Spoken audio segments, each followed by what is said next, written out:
Hello all YouTubers, I am the Weather Dude. Welcome back to my YouTube channel.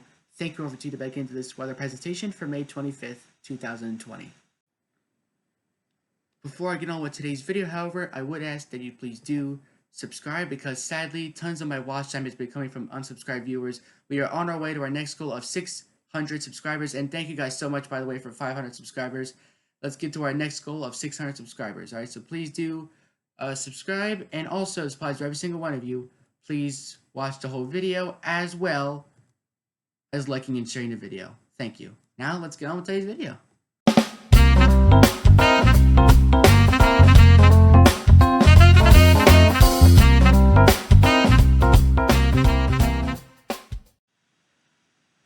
Alright, so for today's video, we're going to be talking about a potential tropical disturbance forming in the Eastern Pacific. So let's get right into it here. Alright. Ocean temperature anomalies are significantly above average here in the Eastern Pacific, just south of Mexico and Central America there, up to 1, 2, possibly 2.5 degrees Celsius above average, which is up to 4 degrees Fahrenheit above average. So some above average ocean water. That is our first check mark here to possibly forming a tropical disturbance. All right, so before the models, we obviously have to look at the conditions and see if they're right for development. It's pretty much going to be forming this region right down here with ocean temperatures in the upper 80s. And just to the northwest of that, ocean temperatures near 90 degrees Fahrenheit. All right, but either way, at least 86 degrees Fahrenheit, all right, which is very warm waters. That is absolutely just killing in here. You really only need 80 to form a tropical cyclone. All right, let's take a look at that latest satellite. Let me actually give a little refresh. All right, and there it is. For now, it's just a whole bunch of clouds. Bunch of bright red clouds on the infrared satellite. Alright, they're going to start to organize a little bit, alright? They're seeing over there very warm water, so moisture is not a problem at all. Alright, you got to watch, because if the system tracks west, which it most likely will not, but they'll run into that jet stream and possibly, just die. Which, that probably will not happen. We have to look at the models here, and let's look. So here's a GFS model. Again, here they form a surface low, an hour 42. Alright, so we're talking about, this is 2 a.m. Wednesday, they form a surface low, but it's on a string of, because this is the equator pretty much, so we're going to be having these, strings of moisture, but the surface low has to break off from kind of like that gyre, that Central American, the equator gyre there. It does kind of break off. It starts to spin around a little bit, 1,000 millibars of pressure, which is a decent, we'll be looking at the winds and all that as well, vortices and everything.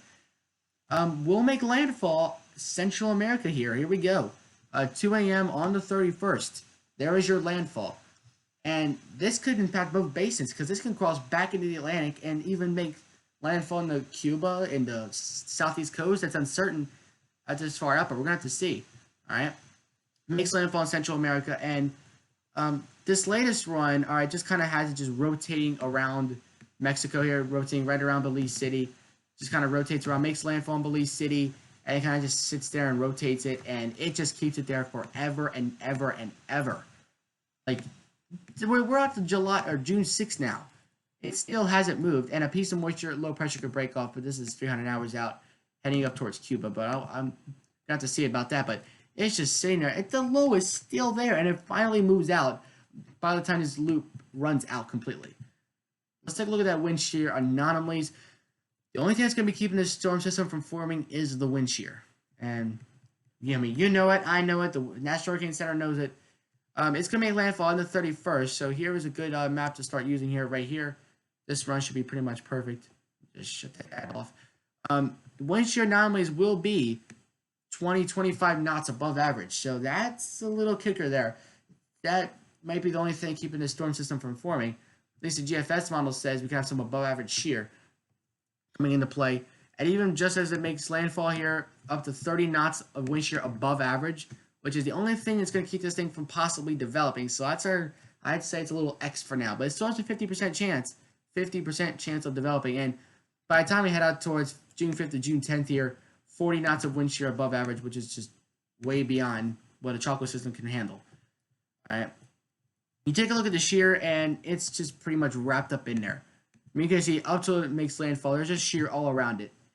All right, so it could still form into a low pressure. I don't think it's going to be, it could still bring some strong winds. I just don't think it's going to be very organized. Possibly a subtropical storm. That could be kind of like what we had with Arthur. That ended up becoming tropical, but we could have a subtropical system because eventually when it crosses over Central America here, you're going to be dealing with even more wind shear on the Atlantic side anyway. All right, because you have to keep in mind that the Pacific hurricane season starts May 15th, as opposed to the Atlantic is June 1st, but they can pretty much form pre-season anytime. All right, April, May, it's happened before. Even in the Atlantic, you guys remember Hurricane Alex from 2016? Hurricane Alex formed in January. All right, so I mean, anything can happen. But the wind shear could possibly be keeping this thing down in terms of strength and organization. But one thing that won't be a problem, that's what I want to stress enough. The wind shear just tears apart. It just tears apart the storm, disorganizes it. The moisture will still be there because of that heat energy that we're going to have. And the significantly above average ocean temperatures. Last thing I want to stress to you guys, so those of you that are watching from Mexico, Central America, this storm is going to pack a lot of moisture because of its such warm environment that it's sitting in, a warm ocean temperature environment.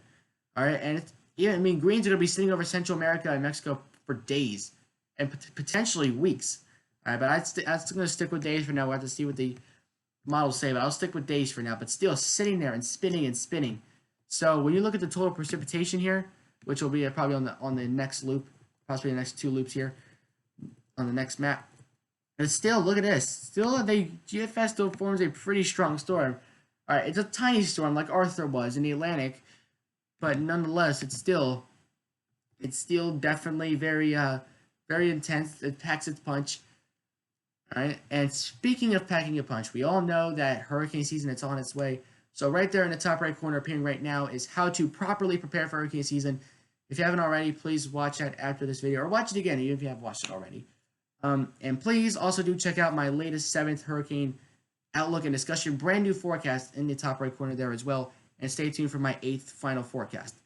All right, but look at this. We got 2 separate entities, one on the Pacific, one on the Atlantic side, according to the GFS model here, by Tuesday morning, June 2nd. All right, so we're going to have to see how this all plays out.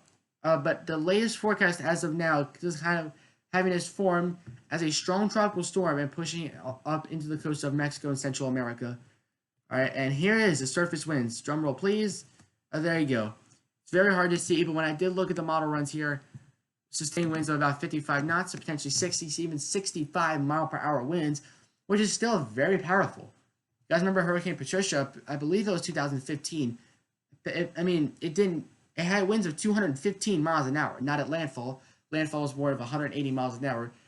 Thankfully, the only thing that protects Mexico and Central America is the fact that they have a lot of mountains, which really just tears the storm apart. Like, even if a 200 mile per hour hurricane makes landfall there, all right, I mean, almost instantly, if not like a couple days later, not even, that storm will be down to a tropical depression from a Category 5 hurricane. But the disadvantage of having that mountains is the rainfall, the flood threat just surges completely. Like, we just have an enhanced flood threat, but the storm will get more disorganized and weaken in terms of winds, but the rainfall threat will be it'll be elevated a lot more. Surface winds, though, could reach 65 miles an hour according to the GFS model. All right, if we go out 16 days out, this is what I'm talking about here. All right, even 2 weeks out, not even, we're still talking about 10 plus inches of rainfall.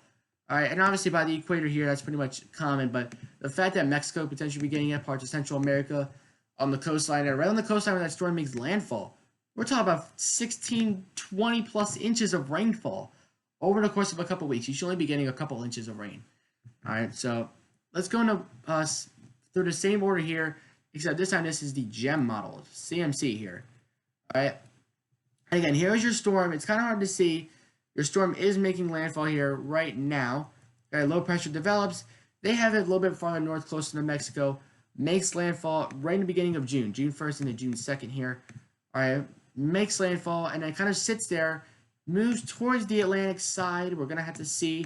All right, depends how it gets caught up in a cold front, maybe a jet stream, and that's how far out it goes. Wind shear anomalies, again, they have it even worse. All right, take a look at this. Wind shear, again, 30 to 40 plus knots above average. Again, wind shear tears apart those hurricanes and those tropical cyclones. So that's something the CMC is kind of saying, like, we don't mean, wind shear. They really put a lot of wind shear on the map. And here it is. Very strong wind shear, potentially 35 plus knots that will really tear the storm apart, even 50 plus knots. And once it crosses over to the Atlantic side, it just gets even worse. Gulf of Mexico, if it happens to track up there. But even if it just sits there in Mexico, Central America, and just spins, all right, still tons of wind shear that could potentially tear the storm apart. At least we will have some moisture though, so dry air probably won't be a problem either. All right, but they do indicate more precipitable water though, so GEM model really does rack up the moisture more than the GFS did, but still both indicating a lot of rainfall. All right, lots and lots of rainfall here. Cyclonic vorticities. All right, here you go. Let's speed up the loop a little bit. There it is. All right, you can see what happens with these tropical disturbances here. They start rotating, got a little rotation here, got a little rotation here. They eventually just slam into each other, and they create a mashed up tropical entity, and there you go. There's your little area of circulation right there forming just south of Mexico and Central America. And because of that, we got potentially have some development. Two little pieces of moisture coming together. And look at this. We got a little low pressure center. You got a nice little band of moisture that tracks all the way back over the Eastern Pacific, like a band of moisture, like a band of energy. All right, and potentially it's just going to meet up with a gyre, just sitting there and just spinning around Mexico over the next 10 days and even 2 weeks. All right, let's take a look there. The surface winds, again, they're indicating more of a 50-mile-per-hour tropical system, tropical cyclone, more of a tropical storm, probably not a hurricane. All right, but still sitting there and might not even make landfall. Probably a separate low pressure might come in, sit there on the coast, and I think a flood threat.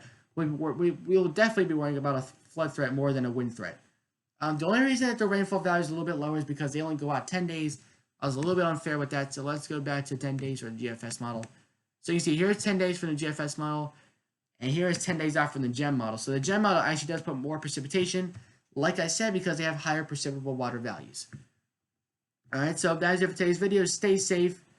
All right, and if you live in Mexico, Central America, stay safe there. If you know anyone there, contact them, alert them now. 50% chance of development there by the National Hurricane Center. I thought I had that map pulled up, and look at that. We just had a named potential tropical system forming over Florida. All right, so that will be my next video. Stay tuned for that. All right. I mean, I really did not notice that. So chance of formation off the southeast coast, but what I was going to show you guys was the Eastern Pacific here and a 50% chance of development. So alert your friends and family and stay tuned for my next video. We got a 20% chance of formation now off the southeast coast of Florida. There you go. Maps update really quickly. Thank you guys for watching. I am the Weather Dude, signing off until next time. Catch you guys next video.